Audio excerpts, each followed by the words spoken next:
Yo, what's up guys? B-Boy Ellen here. You guys still watching Respeto Kagulong, and in today's episode, kita ngayon sa Team Sausage Motoworks. Dito, kasama natin si Pastor J Moto. Wow! Ito ang ating Easy Ride 150N, and after 6 months, maintenance time na din tayo. Nag-ready na din tayo ng mga parts na pwede nating magamit.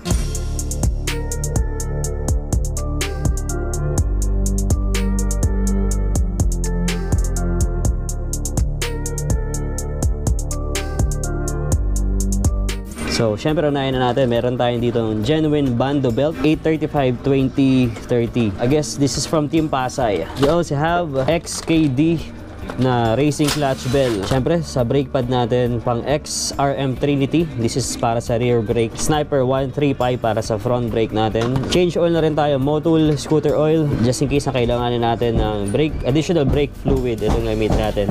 Bendix dot 3. And meron din tayong throttle cable. I-reserve lang natin to sa compartment natin just in case na kailanganin natin. Here's our helmet. Big shout out to Mukim Helmets. And syempre, premium gears para sa ating Respeto Kagulong riding jersey.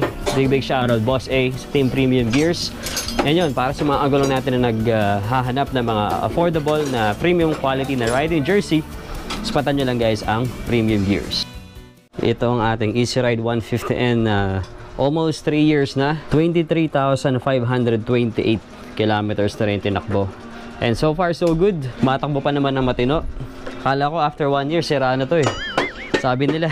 Tingnan natin kung gaano kadumi ang ating transmission na walang linis ng kalahating taon. Uy, actually hindi siya ganun kadumi ah. Nice. Kumusta lagay ng belt ko yang? Okay pa to. Pwede pa siya magamit, okay? And sa belt. Ito kasi okay pa eh. Pero kung may pamalit ka dyan, why not? I-spare mo na lang to in case of emergencies. Okay pa din yung belt natin. Actually, uy, makapal pa.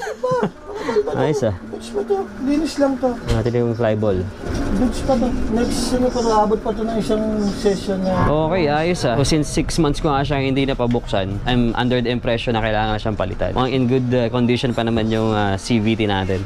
Yeah, boy! Yun, ang gusto ko lang din i-share is yung naging fuel consumption ko sa ganitong setup. As you can see, sa pulley natin, stock pa din naman yan. Ang penaltan lang naman talaga natin dito is itong clutch lining natin at sa clutch bell natin. Yan. So, for the clutch bell, kung di ko nagkakamali, this is NCY na pang click, no? Click or PCX, alam ko parehas ng sila eh, kung di ko nagkakamali ah. Ito, sure ako dito, this is pang click. Yan, Honda Click yung ating clutch assembly. Starting nung ginamit natin yung setup na to, tumupid na yung fuel consumption ng Easy Ride natin. Dun sa stock, naglalaro yung fuel consumption ng roughly around 25 kilometers per liter. Given yun since naka 150cc tayo tapos carburetor pa yung fueling system niya. Next setup natin, gumamit kami ng pang NMAX na Sun Racing na clutch lining. Yun, mas lumakas yung performance niya, mas malakas yung arangkada pero walang dulo, and mas lumakas siya sa gas. So from 25 bumaba pa siya ng 22 kilometers per liter. Para ka naka big bike.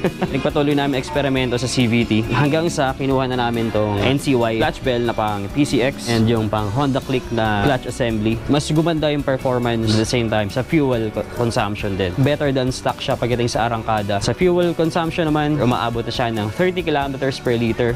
On a city driving, may angkas pa yan. Siyempre, pag long ride, dire-diretsong biyahe, pumapalo pa siya ng up to 32 kilometers per liter. Yan. So, napakatipid na yan para sa isang carburetor na 150cc. I guess, yun na lang din yung magiging baseline ko palagi once na magpapa-CVT maintenance or may papalitan na parts. So, yun. Just in case lang sa mga agulong natin na naghahanap ng setup for better fuel consumption ng inyong mga Easy Ride is you might wanna check that one out.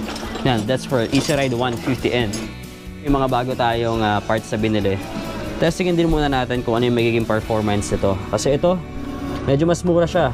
Roughly around 700 pesos yung bili ko dito sa XKD na racing clutch bell. So tingnan natin kung mas magiging maganda ba yung performance, kung mag-stay ba yung fuel consumption natin or lalakas. Yan. Ano mang mangyari, pag hindi maganda masyado yung performance, balik tayo dito sa NCY. And then, syempre, palit na rin tayo ng belt just for preventive maintenance na din.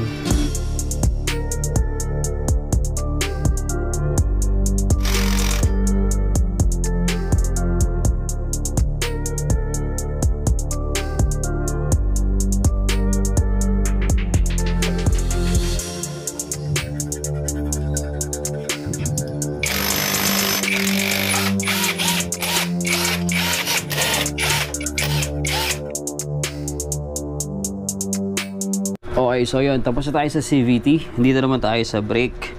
And yung chinek namin, yung front brake pad is makapal pa. I guess nasa 9 months ko na rin siyang ginagamit. Since makapal pa naman siya, hindi na tayo magpapalit. Ibibleed na lang natin para mas maganda yung kapit ng brake natin. So yun, nag-bleed din tayo ng ating rear brake. And nung sa pag-check naman namin, makapal pa din siya. So mukhang sulit yung mga parts na nabili ko last time. We are bleeding the brake fluid. Keep bleeding! Keep bleeding! Ginagawa mo! Keep bleeding! Somebody stop me! Okay. All goods na yung brakes natin. So yun, not the one that I'm expecting, no? Since yun nga, matagal-tagal tayong nakapagpa-maintenance. So, wala namang special na ginawa. Naglinis tayo ni CVT. Gumamit tayo na itong racing clutch bell ng XKD. Pinali ko na lang din sa packaging yung mga binili nating parts. Ayan, reserva na lang natin to for next maintenance. I guess yun na yun. Kita-kits na lang ulit tayo sa next maintenance. And ayun, big shoutout sa Mukem Helmets para sa t-shirt natin. And syempre sa gamit nating helmet. Yun, para din sa mga agulong natin na gustong mag-avail ng ating Respeto Agulong riding jersey, which is yung suot natin kanina. Message nyo lang ako sa Facebook. Like and follow our Facebook page, Respeto Agulong. Syempre, ang page na din ng Premium Gears and page ni Pastor J Moto. Sana all!